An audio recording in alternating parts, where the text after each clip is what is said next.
Hello, this is Justine Thomas with Louise for my Gold Award project, Bringing the Past to the Present. So, Louise, have you always lived in this community of Warwick?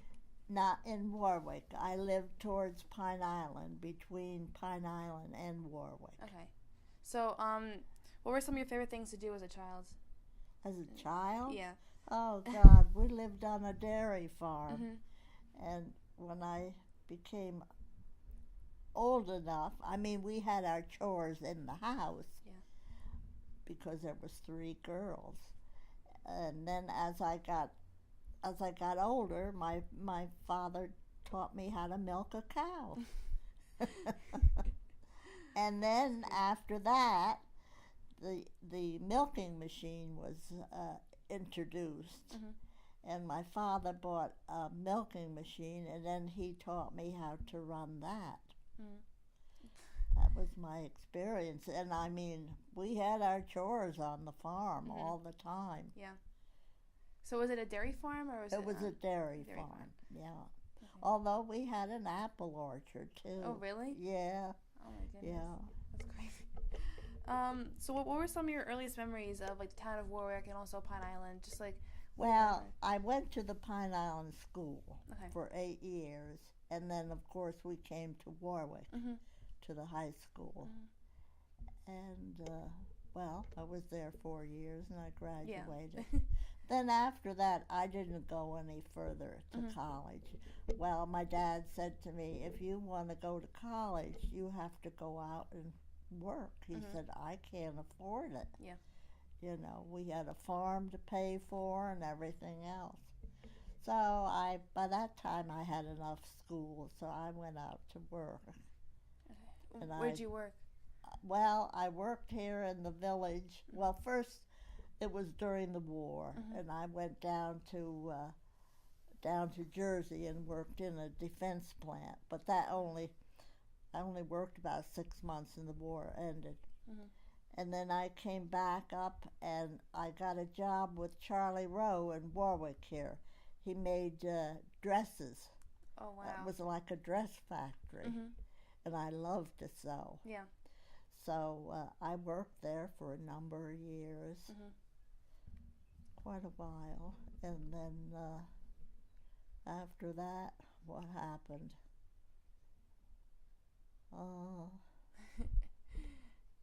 I got married, and then there was a place here in town that they called the Decomart, and they did all kinds of towels and washcloths, and they designed them, and wow. And that was awesome. interesting. Yeah. And that had a lot of sewing because you had to edge the washcloths and everything.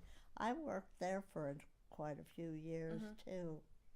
Wow, that's crazy. And well, by that time we were thinking about building a new house. We had one in the village, but we didn't intend to stay there. So that's when we built this house, and then I never went back to work. So do you still sew at home? Yes, I do. Yes. I used to make all my drapes and everything. Of course, I don't do it now. Yeah. But years, when we first come up here, I would make my drapes and my curtains. It's like years of practice, a lot of hard work.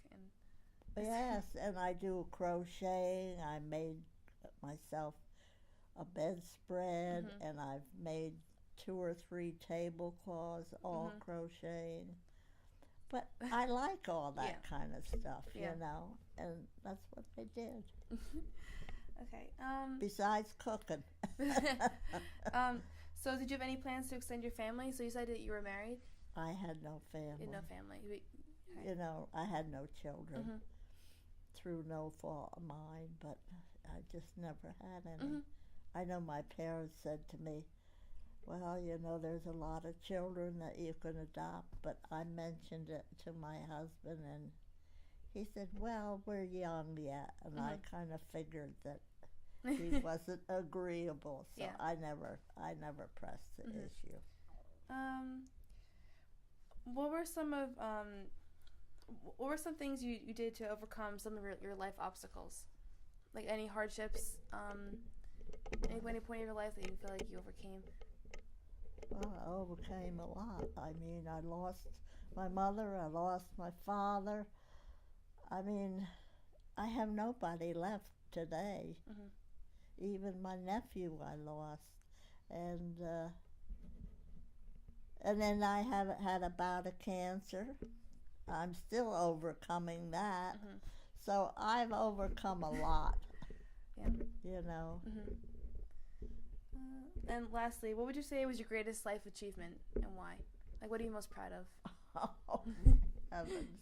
Oh, that I can't tell you. I don't know, really. Okay. I've done this and done that and done so much, and I just enjoy life. That's the whole thing, and I love my great nieces now and everything, you know. Yeah. And that's all I can say. And I have my home, and I'm trying to keep Beautiful it all home, the so. while. But like I say, but I'm very fortunate yet that I'm still here because none of my parents or sisters, they all deceased now. I mean, before I even did, you know. You're very lucky. So I'm great lucky, life. yes. Yeah. And the same way with all those trees. Oh, when I woke up that morning, I said, Lord, you spared me, you know. Everything comes back to you. But like I say, I'm trying to make the best of it, you know. Okay. Thank you so much, Louise. Okay.